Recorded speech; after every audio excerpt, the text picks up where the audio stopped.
Hello student, in previous period we see हमने देखा था कि मैकेनिज्म ऑफ क्रोमोसोम्स क्या है। फिर उसके बाद हमने देखा कि कौन से रीजन है जो मेंडल्स के सक्सेस में फायदेमंद साबित हुए थे।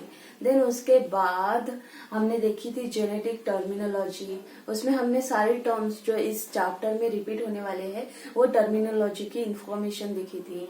देन उसके बाद आज हम देखते हैं जो मेंडल्स ने 3 लॉ दिए थे वो कौन से है। तो वो है law of dominance, then law of segregation, उसे ही law of purity of gamete कहते हैं, और तीसरा लॉ था law of independent assortment. So Mendel's gives these 3 laws. Okay, then we see the first law, law of dominance. Law of dominance क्या है, उसका स्टेटमेंट क्या है देखिए पहले।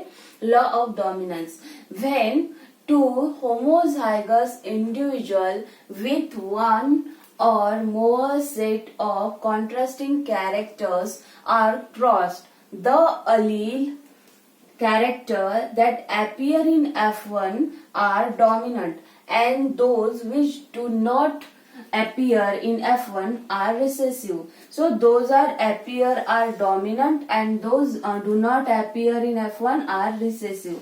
Law of dominance क्या है, हमने देखा कि dominance means क्या। डोमिनेंस मीन्स क्या कि जो भी फैक्टर एक्सप्रेस होता है, जो भी फैक्टर एक्सप्रेस होता है F1 जनरेशन में, उसे हम क्या कहते हैं, उसे कहते हैं डोमिनेंस। तो यही लॉ ऑफ डोमिनेंस है। जब हम सपोज हम क्रॉस करते हैं प्योर टॉल के साथ प्योर डॉर्फ का, तो क्या होता है, प्योर टॉल हमने प्लांट लिया, देन प्योर डॉर्फ एक प्लांट लिया, उसके जो गमिट्स है वो है कैपिटल टी स्मॉल टी, ठीक है। इसका हमने क्रॉस किया तो हमें क्या मिला, capital T and small T. तो ये इसमें जो है कैपिटल टी जो है ये क्या होता है, डोमिनेंट होता है। जो हमें फिनोटिपिक अपीयरेंस दिखता है तो वहां पे टॉल जो है वो टॉल डोमिनेंट हो जाता है रिसेसिव पे। तो यही बताता है स्टेटमेंट लॉ ऑफ डोमिनेंस। क्या बताता है कि F1 जनरेशन में जो भी फैक्टर एक्सप्रेस होता है तो वो क्या होता है, वो डोमिनेंट होता है। सो नेक्स्ट लॉ दिया था जो लॉ ऑफ सिग्रीगेशन है, उसमें क्या दिया है हम देखेंगे।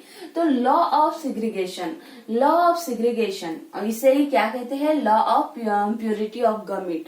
सो व्हेन हाइब्रिड F1 फॉर्म, जब हाइब्रिड F1 फॉर्म हो जाता है, जब हमें capital T and small T ये जो हाइब्रिड टॉल मिलता है, तो gametes the allele segregate from each other and enter in a different gamete. अब क्या होता है कि हमने यहाँ पे देखा, हमने जैसे यहाँ पे देखा, हमने क्या किया कि प्योर टॉल और प्योर डॉर्फ का क्रॉस किया। जो टॉल है और डॉर्फ है तो उसका हमने क्या किया, क्रॉस किया।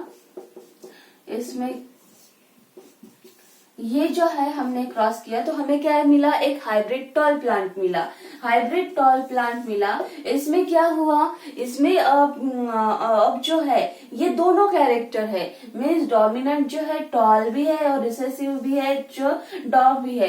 तो ये जब फॉर्मेशन ऑफस्प्रिंग का फॉर्मेशन हुआ और जो हमें फिनोटिपिकली कैरेक्टर दिखाई दिया, तो हमें ये नहीं दिखाई दिया कि वो मीन्स इसका इंटरमीडिएट हो, मीन्स ना बड़ा ना बहुत ज्यादा यानी टॉल हो ना शॉर्ट हो। हमें ऐसे मिडल कैरेक्टर नहीं मिला, इंटरमीडिएट कैरेक्टर नहीं मिला, हमें सिर्फ टॉल ही मिला। क्यों, क्योंकि टॉल जो है वो डोमिनेंट हो गया रिसेसिव पे, तो इसीलिए हमें रिसेसिव का कोई कैरेक्टर नहीं मिला, हमें सिर्फ टॉल प्लांट मिला।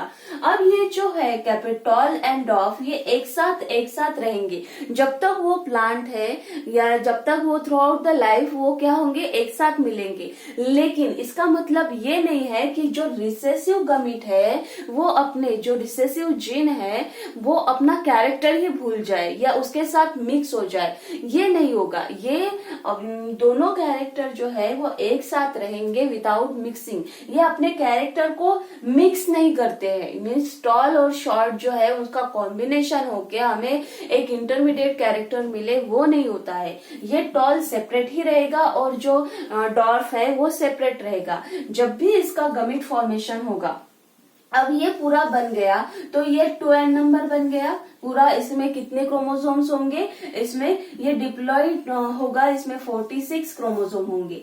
लेकिन अब जब ये सेग्रीगेट होगा, ये सेपरेट होगा, तो क्या होगा, देखो अब टॉल प्लांट है, टॉल का गमिट लिया हमने।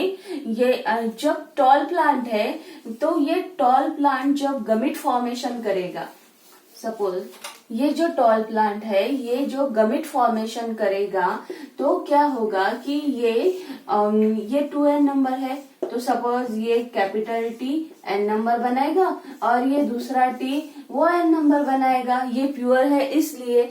लेकिन अब इसमें जो हमें क्रॉस में मिलता है, वैसे ही जो डॉर्फ है, डॉर्फ प्लांट क्या करेगा, जब ये गमिट फॉर्मेशन करेगा तो ये प्योर कैपिटल T और जो है क्या इन दोनों के जैसे प्योर गमिट फॉर्मेशन करेंगे। तो इनका जब हम क्या करते हैं, इनका हम जब क्रॉस करते हैं तो हमें क्या मिलता है F1 जनरेशन में, capital T and small t।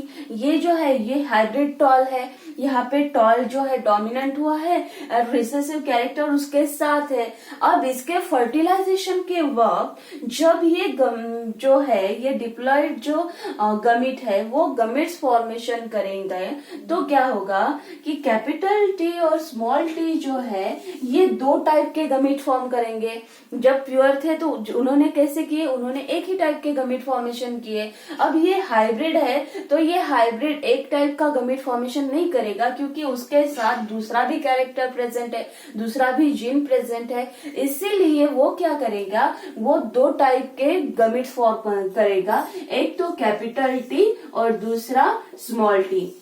यहाँ पे 46 क्रोमोसोम्स होते हैं, मीन्स ये क्या है 2n नंबर है। अब इसका फॉर्मेशन सिग्रीगेशन का वक्त जब आता है तो ये हैप्लॉइड बन जाते हैं, n नंबर, और इसमें दो कैरेक्टर होने की वजह से ये दो टाइप के गमिट फॉर्म करेगा, capital T and small t। इसीलिए ये दोनों जो कैरेक्टर इसके साथ तो रहेंगे लेकिन वो एक साथ मिक्स नहीं होंगे, तो इसीलिए इसको लॉ ऑफ प्यूरिटी भी कहते हैं। और ये क्या है, लॉ ऑफ सिग्रीगेशन या फिर law of purity. So this two law given by Mendel's. Okay, understood. Now next